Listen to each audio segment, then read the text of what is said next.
Une revue complète de la version mise à jour de la Kia Sportage. Quoi de neuf? Et je l'appelle toujours la voiture ou le SUV sans absurdité. Quels sont les changements? On vous dit tout sur Auto Je Full avec Thomas en 4K, plein écran et en intégralité. On commence avec la face avant mise à jour, un design plus large ici pour toutes les différentes finitions. Ça ressemble à un mini Kia Sorento, mais c'est bien le Sportage, le petit frère dans la gamme. Finition GT qu'on a ici aujourd'hui. Noir brillant aussi sur les éléments inférieurs pour un contraste encore plus marqué avec la carrosserie blanche. Ici aussi, nouveau design des phares avec les feux de jour. Ça a l'air cool, surtout aussi avec les clignotants. Design style StarMet vu sur le Kia EV9. Ici, moteur à combustion, essence, hybride rechargeable, diesel bientôt plus.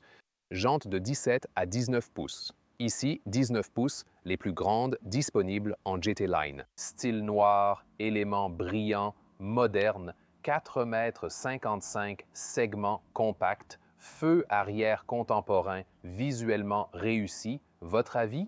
Partagez-le en commentaire. Badge GT Line et suspension adaptative ECS spécifique à cette version que nous testons aujourd'hui.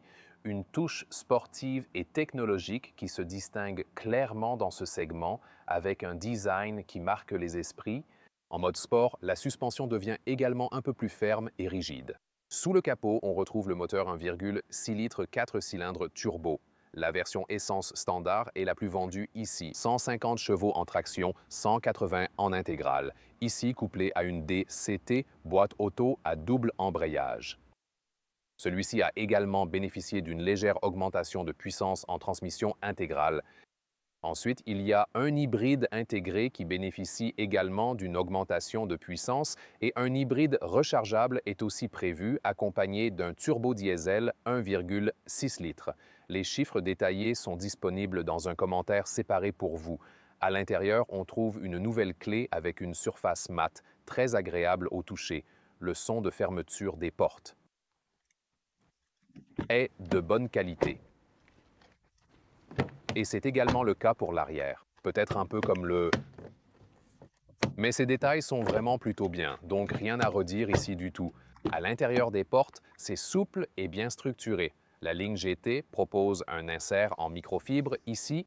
C'est aussi plus doux pour le coude. Ça pourrait peut-être être un peu plus doux. Des poignées de porte intéressantes à l'intérieur. Mémoire des sièges incluse. Pas de revêtement intérieur des portes. Sont Harman Kardon. Et nous avons un tout nouveau volant dans la GT Line. Bicolore, plus de détails à venir à ce sujet. Un tout nouvel habitacle pour le restylage du Kia Sportage ici, format horizontal. Deux écrans de 12,3 pouces.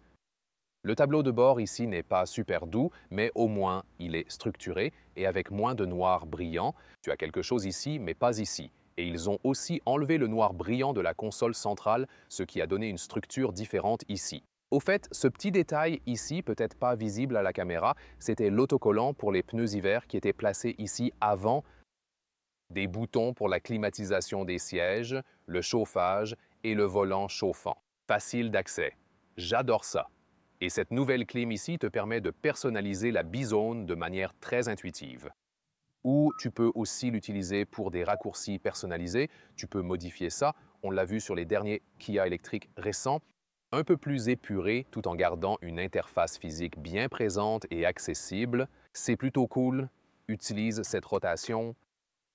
En gros, pour sélectionner la vitesse juste au milieu ici. Ensuite, la console centrale. C'est vraiment doux pour ton coude. La seule chose ici, c'est que ce n'est pas super bien fixé et il y a beaucoup d'espace en dessous. Plus d'espace à l'avant ici. Tu peux aussi agrandir les porte-gobelets en appuyant juste là-dessus. Je te montre encore une fois, ça va assez vite, c'est très intéressant. Par contre, ils ne sont pas très adaptables. Je dois le mentionner. Et avec la ligne GT, les sièges ici, vraiment pas mal du tout. Effet bicolore, cuir synthétique haut de gamme, très doux, perforé au centre pour la ventilation des sièges. Donc c'est cool. Ensuite, c'est en gros, oui, adapté à tout type de climat et température. C'est assez cool. Et la GT Line a aussi le volant bicolore, design à deux branches, un tout nouveau volant. C'est aussi un matériau sans origine animale et il semble vraiment de haute qualité. Kia montre donc la voie, même dans le segment non premium. Et il faut penser que oui, c'est un véhicule haut de gamme, mais toujours pas très cher en comparaison avec les produits premium. Mais vous avez des matériaux premium et aussi une véritable interface physique ici, une molette pour le volume sur le volant. Je vous ai montré cette unité en bas avant. C'est exactement ça, un véhicule sans absurdité. Tout est simple et direct à gérer. Les sièges offrent un confort vraiment optimal. Donc je suis vraiment content, mais à 1,89 m, ce n'est peut-être pas la situation la plus idéale pour quelqu'un de ma taille. Mon genou, par exemple, est un peu coincé ici à cause de la console centrale. C'est dur de ce côté-là. Avec le volant, je dois le mettre plus bas pour pouvoir bien le maîtriser. Mais du coup, il se rapproche un peu. Donc peut-être pas l'idéal pour les plus grands, mais je pense que ça reste tout à fait acceptable. Ma taille est de 1,89 m, il reste de la marge. Sans le toit panoramique, il y aurait plus de place car il se rapproche. Mais comme je l'ai dit, ça marche quand même. Globalement, un cockpit plutôt sympa, avec ici les dernières mises à jour. Vue du conducteur avec les boutons sur le volant qui permettent de désactiver facilement l'assistance de maintien de voix. Et ici, sur le côté droit, très important, avec la molette de volume, appuyer et maintenir désactive l'alerte de limite de vitesse UE, un chouette raccourci introduit avec le V3, désormais repris dans le restylage du Sportage. Les instruments numériques montrent vite les données de consommation, le système d'infodivertissement. Ouais, il n'est pas le plus spectaculaire. Et le GPS intégré. Ouais, ce n'est probablement pas celui que tu utiliserais tout le temps. La plupart du temps, tu te contenterais du smartphone en miroirant Apple CarPlay, Android Auto et c'est tout, franchement. Passons maintenant à l'arrière, à la portière. Ici, c'est du plastique dur. Une poignée vraiment super cool. La GT avec ses inserts en microfibre, c'est magnifique. Dans cette finition haut de gamme, siège chauffant à l'arrière. Pas de couverture ici. Une petite poche à l'intérieur. Le système Harman Kardon possède un haut-parleur à l'arrière. Et puis ici, c'est le réglage du siège arrière. Et vous pouvez voir, c'est la meilleure position pour le chargement. Vous pouvez même gagner plus de litres. C'est peut-être pourquoi il a autant de litres dans les chiffres. Vous pouvez utiliser cette position de chargement ou celle plus détendue pour les passagers. Le simili-cuir arrière est fixé à l'extérieur, finition soignée. Pas de couvercle, mais ce n'est pas nécessaire. Ça reste vraiment très agréable ici aussi. Tu as les crochets derrière le siège avant ici pour poser ta veste comme ça. Les chargeurs USB-C dans les sièges arrière, c'est une intégration pratique et sympa, je trouve. Vous avez aussi une unité climatique à l'arrière, ici, un peu de rangement, et puis les porte-gobelets se trouvent ici en bas. Ils ne sont pas adaptatifs. Vous pouvez aussi utiliser cette trappe pour ski et rabattre cette partie. La position assise est plus confortable, légèrement inclinée, mais vous pouvez la redresser avec ce levier près du siège si vous préférez cela. Ça a l'air marrant, non? Yo. Avec le toit panoramique, l'espace tête est limité, mais ça passe. Si vous voulez plus d'espace, optez plutôt sans toit panoramique. Celui-ci, par contre, s'ouvre vraiment complètement et facilement. C'est pourquoi il réduit l'espace pour la tête. On le voit bien depuis l'arrière. Mais au moins, on en a un qui est vraiment grand. Oui, il est vraiment très grand. D'accord.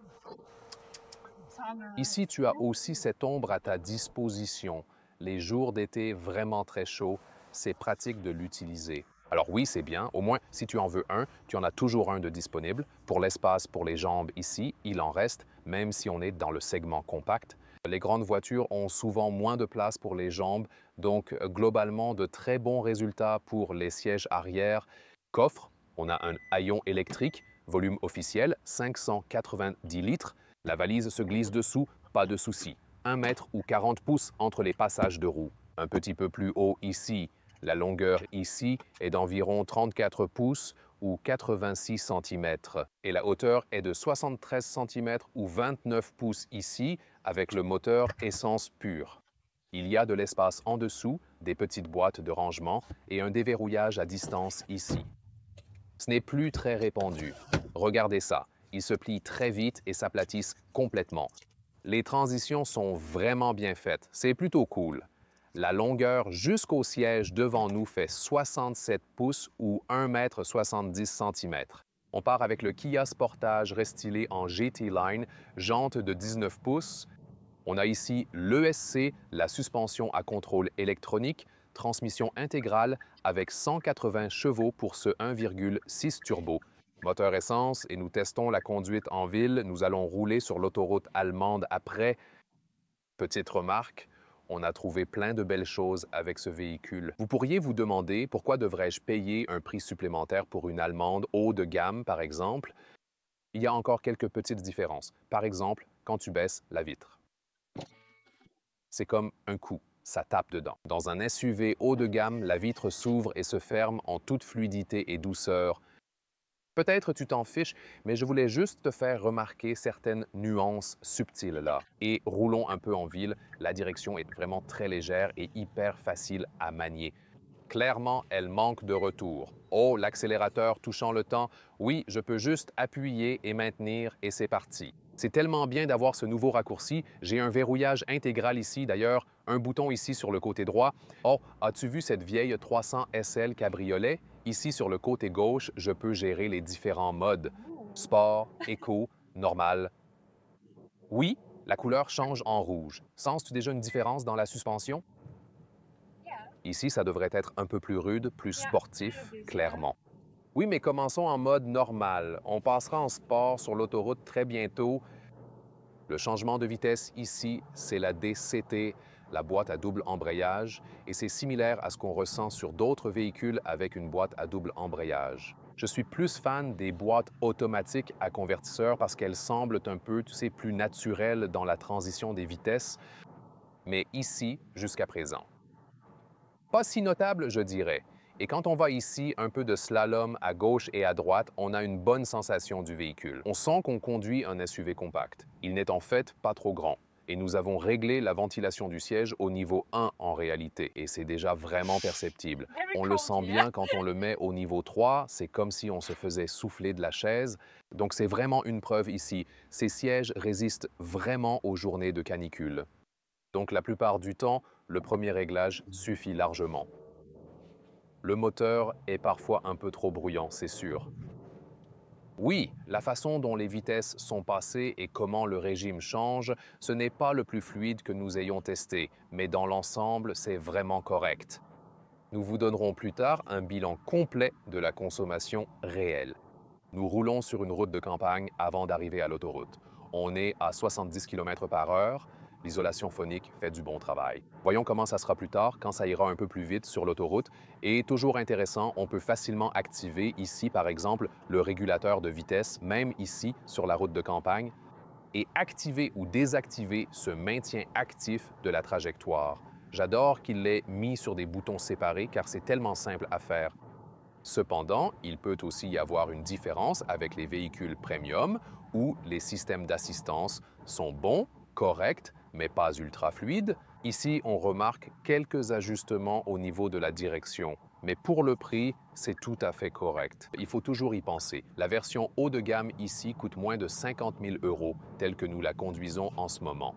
Et c'est vraiment incroyable ce qu'on reçoit pour ce genre de prix. C'est plutôt impressionnant. Aussi, un bon comportement dans les virages ici. Le moteur n'est pas le plus vif. Le chiffre d'accélération est presque à 10 secondes. Gardez bien ça en tête pour l'essence pure. Boîte auto et 180 chevaux. Maintenant, je passe en mode sport. Ce bip, d'ailleurs, se déclenche toujours quand la vitesse est modifiée, donc il faut aussi le désactiver dans le système d'infodivertissement. Quelques bips dans le véhicule sont parfois un peu agaçants. Aussi, le design sonore quand tu ouvres et fermes le haillon, des choses comme ça. Tu sais, des petits détails, mais qui pourraient facilement être réglés. Est-ce que la direction change en mode sport? Elle reste toujours très légère. Oui, mais en mode normal, c'est vraiment encore plus léger. Léa adore cette légèreté au volant. C'est aussi une question de préférence, bien sûr. En mode sport, la suspension devient un peu plus ferme et l'accélérateur réagit de manière plus rapide et plus instantanée pour être précis. La suspension fait vraiment du bon travail à condition que la route soit lisse et régulière. Mais c'est pas trop dur, même avec les jantes de 19 pouces. On s'adapte bien en réalité, sans problème. En fait, nous avons juste eu un Nissan Qashqai en test avec des jantes de 20 pouces. Oui, la jante est plus grande, mais l'ensemble était bien plus rigide. Nous avons aussi eu une Cupra Formentor avec des jantes de 20 pouces, vraiment très dures. Donc je pense que la configuration globale de la suspension ici est assez équilibrée. C'est ce que j'ai ressenti ici. J'ai une bonne sensation pour le véhicule, mais ça ne devient pas trop dur. Maintenant, les bosses sur la But it's route. okay. Yeah. Euh, Si vous voulez plus de confort, ne prenez pas les jantes de 19 pouces, restez avec les plus petites, mais je pense que c'est globalement correct. Et maintenant, il est temps pour l'autoroute allemande. On passe en mode sport et on fait une accélération sur l'autoroute alors que nous sommes déjà à vitesse. Dès que nous pouvons le faire, car vous savez, sur autoroute, toujours la sécurité d'abord, et accélération maintenant depuis environ 105, allons-y, 120. 130, 140. Voyez ici, oui, le moteur a l'air de dire « Oh, je lutte ». Et il n'y a pas tant d'accélération qui vient. C'est peut-être le seul inconvénient, vous n'avez pas trop de puissance avec celui-ci ici. Alors peut-être l'hybride ou l'hybride rechargeable pour avoir la puissance avec le boost électrique ou quelque chose comme ça. Et la deuxième chose, c'est qu'à 140 km à l'heure, c'est environ 80 miles ou quelque chose comme ça. C'est vraiment bruyant, je dois le dire. Et récemment, nous avons eu la Nissan Qashqai, par exemple. Il y aura une autre vidéo qui sortira sur ça. Était plus silencieuse à haute vitesse. La Cupra Formentor aussi. J'ai beaucoup aimé ce véhicule, surtout son intérieur et d'autres points que j'ai trouvé bien pensés. Les sièges sont confortables et maintiennent bien dans les virages ou changements de voie. La suspension s'accorde parfaitement aux jantes de 19 pouces. Pas brutal du tout. La voiture ne vibre pas trop, mais on l'entend clairement sur l'autoroute allemande ici, sur la route. C'est un peu bruyant et aussi plus fort que les concurrents. C'est là qu'on a trouvé. En gros, le point faible. Donc, vu tout ce que la voiture faisait bien, tu te poses forcément la question, où est le piège caché? Y a-t-il vraiment un piège vu le prix du véhicule? Oui, c'est surtout le bruit à des vitesses plus élevées. C'est surtout un problème allemand. But for that price, it's Pour fine. ce prix, I think c'est it's acceptable. totally fine, yeah. Bien, un super bon ensemble. Yeah. Et c'est peut-être aussi un problème allemand parce que quand on descend à des vitesses d'autoroute non allemandes, comme 100 ou quelque chose, 120, ça va aussi. Maintenant, on No, est it's okay. ici What? à environ 112 km à l'heure. 65-70 miles à l'heure, c'est déjà bien plus agréable. Oui, c'est peut-être ce qu'il disait, les Allemands ne conduisent pas vraiment trop vite, en fin de compte. C'est ce que Léa voulait dire avec cette non-fonction, Yeah. mais ici, lors des changements de voie, les sièges très confortables nous maintiennent bien en place. Comment se sent Léa en tant Very que good, yeah. Yeah. copilote? Love that Léa car, adore yeah. ça. C'est génial. Yeah. J'adore vraiment les And I deux love tons, the c'est seats, super yes. So élégant. nice Les with the sièges dual sont tones. vraiment Yeah. géniaux, très confortables. Un peu plus d'espace pour le genou serait bien, mais à part ça, tout est vraiment top. Si c'était plus silencieux à haute vitesse et avec un moteur un peu plus dynamique, je serais à 100% satisfait. Mais cette voiture est déjà Now excellente. it's Elle 90. dépasse les 90% de mes attentes. C'est vraiment un bon ensemble et en plus, elle est très amusante à conduire. Même à haute vitesse, les changements de voie sont fluides et agréables, quel que soit le mode choisi. En mode sport, le volant offre un retour plus précis, ce qui est vraiment sympa. Le nouveau matériau sans produits animaux est bien mieux que l'ancien. Ça montre à quel point ils ont progressé sur plein de détails. On s'amuse vraiment beaucoup avec ce véhicule et en plus du bruit, tout est bien pensé. À haute vitesse, c'est aussi très agréable au niveau de la sensation de conduite. C'est donc aussi une des raisons pour lesquelles beaucoup de gens optent encore pour la Kia Sportage parce que vous pouvez tout faire avec. Elle est adaptée à la conduite en ville, emmener les enfants à l'école, mais elle convient aussi pour les vacances en famille car vous avez assez d'espace et un bon confort sur les sièges pour les longs trajets et ainsi de suite. Donc ce véhicule est fondamentalement quelque chose de polyvalent, d'où son grand succès. Il consomme environ 8 litres au 100, soit 29 miles par gallon américain et 34 miles par gallon britannique. Ouais, le prix pourrait être encore plus bas. En Amérique du Nord, il démarre sous 30 000 $. Ici, en Europe, ça commence à 35 000 €. Si vous choisissez une version haut de gamme, comme l'essence avec transmission intégrale, boîte automatique, finition GT Line et quelques options, vous arrivez à 48 000 €, ce qui reste, face à la concurrence, une bonne offre. Le Nissan Qashqai, par exemple, est un concurrent proche autour de 50 000 € en version haut de gamme. Mais en version hybride, par exemple, et le Tiguan est bien sûr plus cher pour citer quelques exemples, le Honda CR-V est également un concurrent sérieux. Cette voiture fonctionne bien grâce à son look vraiment cool. L'interface utilisateur intérieure est simple, directe, avec beaucoup de boutons, une bonne qualité de construction intérieure, un bon choix également pour les matériaux sans animaux, des sièges confortables et assez d'espace. C'est un ensemble complet, c'est pour ça qu'il attire vraiment beaucoup de particuliers. Comme je l'ai dit, pas de blabla. Il ne vous raconte pas de salade car il préfère rester simple et aller directement à l'essentiel. Et c'est une bonne chose, vraiment écouter les retours clients, améliorer par exemple moins de lacs trop brillantes. Je pense qu'ils ont vraiment bien réussi ce relooking. Et toi, tu es d'accord ou tu as un autre avis sur ce point en particulier? Tu préfères plutôt celui-ci, le Kia Sportage, ou un des concurrents?